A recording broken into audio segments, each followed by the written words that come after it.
Konnichiwa minasan. Bonjour tout le monde. Aujourd'hui, je vais vous parler des aizuchi. C'est quelque chose qui est très utilisé en japonais. En japonais, quand on parle à quelqu'un, c'est important de lui faire comprendre qu'on suit ce qu'il dit et donc de réagir de temps en temps.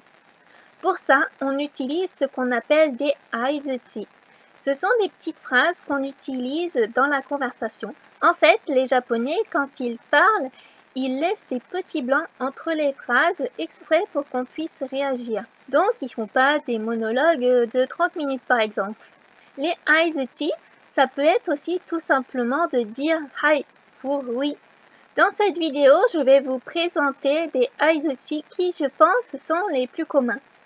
So desu ne. Oui, c'est vrai. On peut l'utiliser quand on est d'accord et ça s'utilise aussi pour réfléchir quand on nous a posé une question et qu'on veut réfléchir avant de répondre. Tashikani. Oui, c'est vrai, vous avez raison.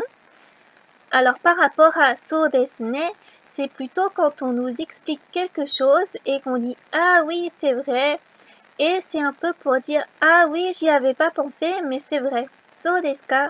On peut le traduire par je vois, mais je trouve que ah bon, c'est plus proche parce que selon l'intonation, ça peut avoir plusieurs significations. Ça peut être ah bon dans le sens ah d'accord, j'ai compris. Dans ce cas-là, même s'il y a un cas à la fin, c'est pas une question, c'est une affirmation. So desu ka. On peut aussi le dire quand on est un peu déçu. Par exemple, si quelqu'un devait venir et que finalement il peut pas venir. So desu ka. Et on peut aussi l'utiliser en question quand on est surpris ou quand on veut plus d'explications. So desu ka? Dans ce cas-là, on peut même dire so nan desu ka? Ça accentue cette idée. Naruhodo desu. Je comprends. On l'utilise quand quelqu'un nous explique quelque chose pour dire qu'on a compris. On peut aussi dire tout simplement Naruhodo. Honto desu ka? C'est vrai? Là, il n'y a rien de spécial, c'est pareil qu'en français. I desu ne. On peut le traduire par c'est bien ou vous avez de la chance. Quand quelqu'un nous raconte quelque chose de bien, de positif, on peut dire I desu ne. Attention à la particule ne, on peut la traduire par n'est-ce pas en français, donc c'est une question en français, mais en japonais c'est pas une question, donc attention à ne pas faire une intonation de question. I desu ne. Sugoi desu ne. C'est super, c'est incroyable. Ça, c'est un peu pour dire « Waouh, t'es trop fort, t'as réussi à faire ça ». Ou alors pour un objet dans un magasin « Waouh, c'est trop bien fait ».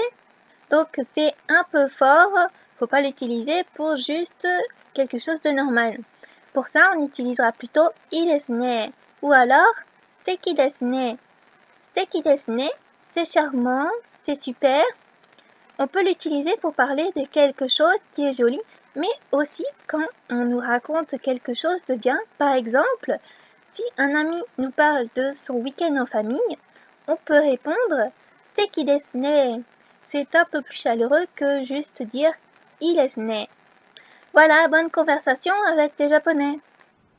Si vous souhaitez aller plus loin, vous pouvez télécharger mon guide de débutant. Vous apprendrez l'essentiel du japonais pour commencer à discuter avec des Japonais. En même temps, vous vous inscrirez à ma newsletter pour recevoir tous mes conseils, mon contenu en avant-première et des réductions à ma formation. Voilà, c'est la fin de cette vidéo. Si mes vidéos vous plaisent, n'hésitez pas à vous abonner. Matane, à bientôt!